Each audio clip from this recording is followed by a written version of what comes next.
এটা তার উপাধি ছিল।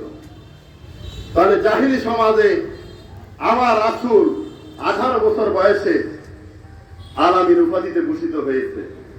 আমি যদি তার অনুসারী হই, আমার বয়স যদি 18 বছর হয়, আমার সমাজে কি আমি আলামীর হয়েছি কিনা? আমার সমাজে মসজিদের ক্যাশিয়ারের দায়িত্ব কি আমার উপর পড়ে কিনা? আমার সমাজে দরবারের 1 লাখ টাকা মধ্যবর্তী নিরাপদ কোন ব্যক্তিকে যখন বাছাই করে জামানত রাখার জন্য, সেটা আমি কিনা? এই প্রশ্ন আমরা প্রত্যেককে নিজেকে করতে পারি। তাহলে আমি কি তার যোগ্য সম্পদ হয়েছি কিনা? আজকে এই জায়গায় আমাদের বন্ধত্ব, এই সমাজকে দোষারোপ করার সুযোগ নাই। সমাজের মানুষ আওয়ামী লীগ করবে না, তাদের অপরাধ না। তারা বিএনপি করবে, অপরাধ না। কারণ তাদের মাঝে দিনের বুঝ দেওয়ার জন্য নতুন করে রাসূল আসে নাই, আসবেও না। শাহজালাল শাহ মাকদুমের মতো অলিরা এখন আসতেছে না। আসমান থেকে ব্যাট করে জমিনে কেউ আসবে না, কোন ফেরেশতাই দায়িত্ব নিবে না। বিগত দিনে বিদায় হওয়া কোন আউলিয়া একরাম ফিরে আসবে না। এই জিম্মাদারি আমাদের নিতে হবে। কিন্তু আমরা তার জন্য কতটুকু প্রস্তুত? আমাদের জবান কতটুকু রেডি? আমাদের অন্তরাত্মা কতটুকু পবিত্র? আমাদের আধ্যাত্মিকতা, আমাদের মহান ভাবের সাথে আমাদের সম্পর্ক কতটা দৃঢ়? এই প্রশ্ন আজকে আমি ডালুয়ার কর্মী ভাইদের সামনে রাখতে চাই। আজকে 18 কোটি মানুষ অতিষ্ঠ, তারা মানব রচিত আদর্শের শাসনে পৃষ্ঠ, তারা চাঁদাবাজিতে, সন্ত্রাসে, খুনে, রাহাজানিতে দিশেহারা। এই মানুষগুলোকে সঠিক পথ দেখানোর রাস্তা হচ্ছে ইসলাম। যতদিন না এই জমিনে ইসলাম কায়েম হবে, ততদিন এই মানুষগুলো সঠিক পথে দিশা পাবে না। আজকে আমাদের আওয়ামী লীগের বিরুদ্ধে গরম বক্তৃতার কোনো ব্যাখ্যা নাই, আমরা দিই না। 5 তারিখের পরে আপনাদের এলাকার যে সমস্ত আওয়ামী লীগের ভাইরা স্বেচ্ছায় হিজরত করেছেন, তাদেরকে আমরা পাঠাই নাই। ওনারা নিরাপদ থাকুক, ওনারা ভালো থাকুক। কিন্তু ওনারা যদি ফিরে আসে, আপনারা আইনের হাতে তুলে দেবেন। আর এদের সংখ্যা একটা ইউনিয়নে 5-7 জন 10 জন, কিন্তু একটা ইউনিয়নে তো কয়েক হাজার আওয়ামী লীগ আছে না? বাকি যারা আছে তারা নিরাপদ, তাদের ব্যবসা নিরাপদ, চাকরি নিরাপদ। যদি তাদের শুধু অপরাধ এটা হয়ে থাকে যে তারা আওয়ামী লীগ করে, এটা অপরাধ হিসেবে ধর্তব্য নয়। এই জন্য তাদের বাড়িঘরে হামলা, ব্যবসা হামলা, তাদের মৌলমানবিক অধিকারে হস্তক্ষেপ করা কোনো জায়েজ নাই। তারা আমাদের সাথে যা করেছে আমরা করব না, তারা আমাদের নিষিদ্ধ করেছে আমরা করব না। তারা নিরাপদ। আমরা তাদের হেদায়েত কামনা করে আল্লাহর কাছে দোয়া করি। বিএনপির ভাইদের সাথে আমাদের ঘর সংসার 26 বছরে, সেই 98 সাল থেকে আমরা একসাথে জোট করেছি, একসাথে সরকারে ছিলাম, একসাথে বিরোধী দলে ছিলাম, একসাথে আন্দোলন করেছি, একসাথে মামলা খেয়েছি, একসাথে জেল খেটেছি। অনেক দুঃখ কষ্টের আমরা সহযোদ্ধা। যে এজেন্ডা নিয়ে জোট ছিল, হয়তো সাময়িক সময়ের জন্য এজেন্ডা নাই, কিন্তু আমাদের সাথে তাদের যে বন্ধন, সম্প্রীতি, এটাও অটুট থাকবে। এই বন্ধনে কোনো স্থির করবে না। আমাদের পক্ষ থেকে এমন কোন আচরণ তাদের সাথে যাতে না হয়, যাতে সম্পর্কে ফাটল ধরে। তাদের যদি নিজস্ব কোনো আভ্যন্তরীণ কোন্দল থাকে বা সমস্যা থাকে, এটা তাদের একান্ত আভ্যন্তরীণ বিষয়, এখানে আমরা ইন্টারফেয়ার করবো না। কিন্তু সুসম্পর্ক আমাদের থাকবে। আমাদেরকে প্রথম যে কাজটা করতে হবে সমাজকর্মী হিসাবে, আমাদের স্ব অবস্থানে একটা সুন্দর সামাজিক পরিবেশ তৈরি করতে হবে। আমাদের এনভায়রনমেন্টটা হবে প্রতিবেশী সুলভ আচরণের মাধ্যমে। প্রত্যেকটা কর্মীর প্রতি আমার সুনিবন্ধ অনুরোধ, আপনারা একজন ইসলাম যে জনের প্রতিবেশী হওয়ার কথা বলেছে, সে জনের প্রতিবেশী হন। আল্লাহ রাসূল প্রতিবেশী সম্পর্কে বলছে যে জিব্রাইল এত বেশি মেসেজ নিয়ে আসে প্রতিবেশীর হক। আমার আশঙ্কা হচ্ছে যে প্রতিবেশীকে জানি সম্পদের ওয়ারিশ বানায় যায় কিনা। রাসূল বলেছে সে আমার উম্মত না যে পেট ভরে খায়, তার প্রতিবেশী উপাস থাকে। তাহলে আমাদেরকে আজকে যদি সমাজ পরিবর্তন করতে চাই, সমাজের মানুষকে আগে প্রতিবেশীর সাথে তার আচরণ কি হবে এটা শিখতে হবে এবং এটা প্র্যাকটিস করতে হবে। আমি এই বিষয়ে একটু কথা বলতে চাই, কারণ আপনারা এখন থেকে বাসায় গেল প্রতিবেশী। রাসূল বলেছে প্রতিবেশী 3 প্রকার। এক, প্রতিবেশী মুসলমান, আত্মীয় এবং প্রতিবেশী, তার 3টা হক। দ্বিতীয় হচ্ছে মুসলমান এবং প্রতিবেশী, তার 2টা হক। একটা মুসলমানের কারণে, একটা আত্মীয়র কারণে, প্রতিবেশীর কারণে। আর অমুসলিম প্রতিবেশী, তার একটা হক। এই প্রতিবেশীর বৃত্ত কতটুকু? বলছে যে তোমার ঘর থেকে চতুর্দিকে 40 পরিবার তোমার প্রতিবেশীর অন্তর্ভুক্ত। এই প্রতিবেশীর হক বলছে যে তুমি ভালো তরকারি রান্না করলে ঝোলটা বাড়াই দাও, তার জন্য হাদিয়া পাঠাও। তুমি ফল কিনলে তার বাড়িতে হাদিয়া পাঠাও। যদি এতটা সামর্থ্য না থাকে, ফল খেলে তার চামড়া মাটিতে পুঁতে ফেল। কারণ তুমি যদি কমলা খাও, আপেল খাও, কমলার চামড়া যদি তোমার ডেঙ্গায় যায়, প্রতিবেশীর সন্তান যদি দেখে তার বাপকে বলে ওরা কমলা খাইছে, আমার জন্য কমলা আনো, আম আনো, সে তো চাইলে আনতে পারে না, তাহলে একটা সমস্যার জন্ম হবে, হবে কিনা? তাহলে এই নীতি। এক সাহাবা বলল, প্রতিবেশী যদি আমাকে কষ্ট দেয়, রাসূল তখন তাকে দায়িত্বের বলে এদিকে আসো। যদি তোমার প্রতিবেশী এত খারাপ হয় যে প্রত্যেকদিন সকালবেলা তোমার ঘরের দরজার সামনে সে দাঁড়ায় থাকে, যখন তুমি বের হবা তার একটা পাত্র থাকে পুরা, এখানে একটা থালি থাকে ছাই, আর তুমি যখন ঘর থেকে বাইরে আসে থালি নিয়ে এক মুঠ তোমার মুখ দিকে মেলা নিক্ষেপ করে, যদি এরকম আচরণ প্রতিদিন করে, তবুও তুমি তার সাথে ভালো ব্যবহার করো। আপনাদের প্রতিবেশী কি এমন করে আপনাদের সাথে? আজকে আমাদের জমি নিয়ে যত মারামারি, কার সাথে? প্রতিবেশীর সাথে নাকি ডালুয়া লোকে বর্ষগুঞ্জের? কার সাথে? প্রতিবেশী। তাহলে ইসলাম প্রতিবেশীর যে নীতিমালা, এটাকে আমরা ফলো করি। প্রতিবেশী যে আমার ভাই হয়, তার 2টা হক। ভাই তো আত্মীয় নাকি রক্তের সম্পর্ক, 3টা হক। ভাইয়ের কারণে একটা হক, মুসলমানের কারণে একটা হক, আর প্রতিবেশীর কারণে কি আরেকটা হক, আরো বেশি। এখন আমরা কি করতে? আজকে যে অন্যায়ভাবে সম্পদ গ্রাস করতেছেন, আল্লাহ রাসূলের হাদিস হচ্ছে কিয়ামতের যে সম্পদ লুটতরাজ করবে, ওটা তার ঘাড়ে এবং বুকে সওয়ার করানো হবে। একটা হাদিস হচ্ছে সেদিন কেউ যদি কারো বকরি চুরি করে, গরু চুরি করে, তাহলে কি হবে? ওই গরুটা, ওই ছাগলটা মাত্রাতিরিক্ত ওজন করে তার ঘাড়ে দেওয়া হবে, এবং এটা চিৎকার করে ব্যয় ব্যয় করে আওয়াজ করবে। ওই মুসলমান ওই বকরি চোর রাসূলের সামনে যাবে, বলবে আমার বিপদ থেকে রক্ষা করুন, আমি এর শব্দে চিৎকার করে ওজনে পাইতেছি না। রাসূল বলল সরি, আমার কিছুই করার নাই, আমি আগে জানাইছি। এটা নিদর্শন, হাজার হাজার মানুষ দেখবে। আর যারা জমি চুরি করবে অন্যভাবে 1 বিঘা, তাদের গলায় জমি তুলাই দেওয়া হবে। এইভাবে এভিডেন্স। আমরা যতই সমাজকে পরিবর্তন করতে চাই, ব্যক্তিকে পরিবর্তন না করে সমাজকে পরিবর্তন করতে পারবো না। আজকে আমার সামনে বসা এই মানুষগুলো যদি পরিবর্তন হয়ে যান, খোদার কসম এই সমাজ পরিবর্তন হতে বেশি সময় লাগবে না।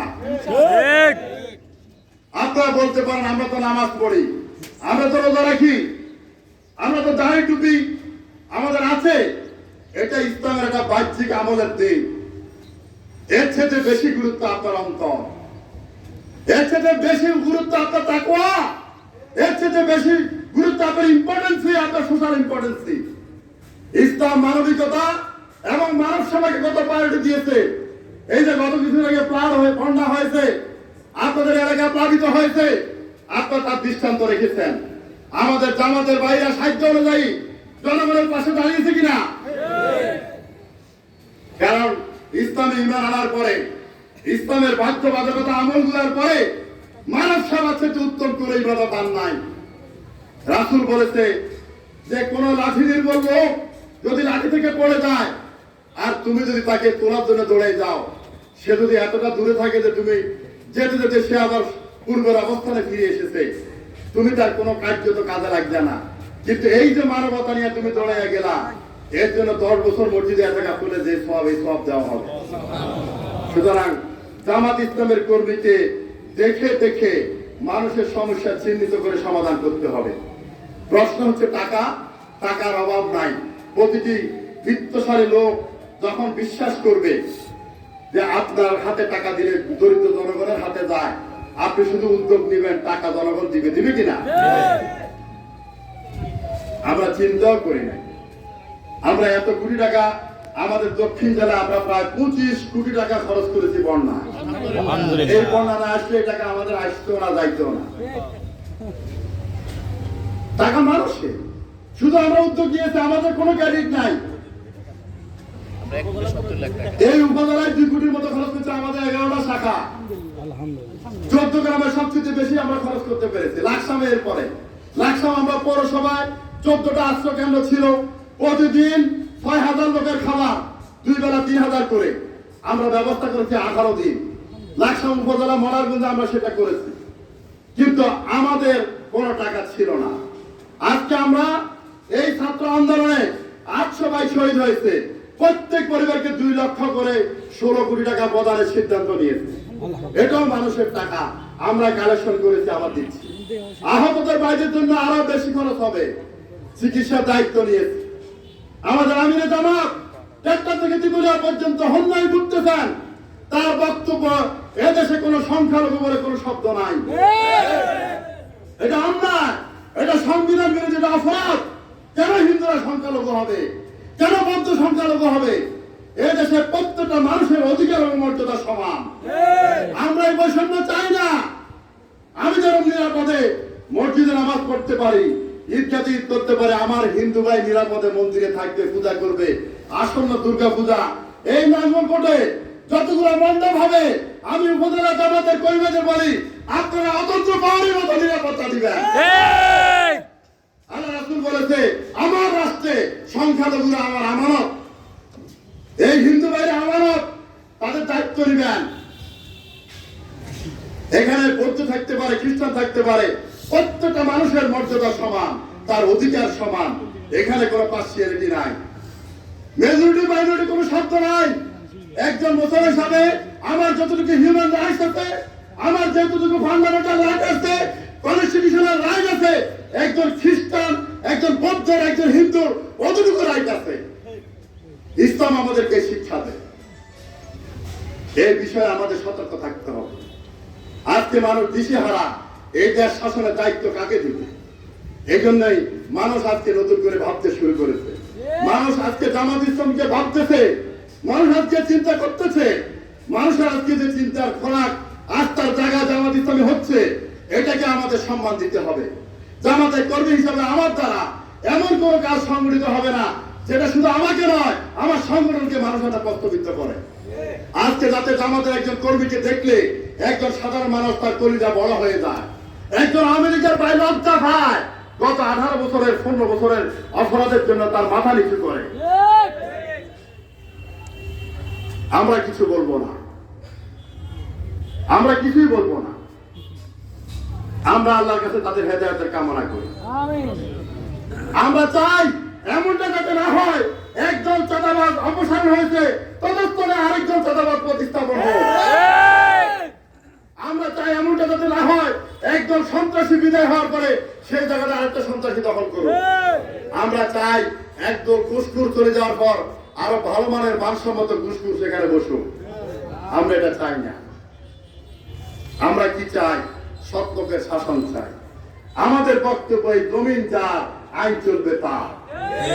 এই পর্যন্ত প্রত্যেকটা নবী তাদের কাউমকে বলেছেন, আলিয়া আবুদুল্লাহ ওয়াস্তানিয়া তাগুত, আল্লাহর উপর ঈমান আনো আর তাগুতকে অস্বীকার করো, বর্জন করো।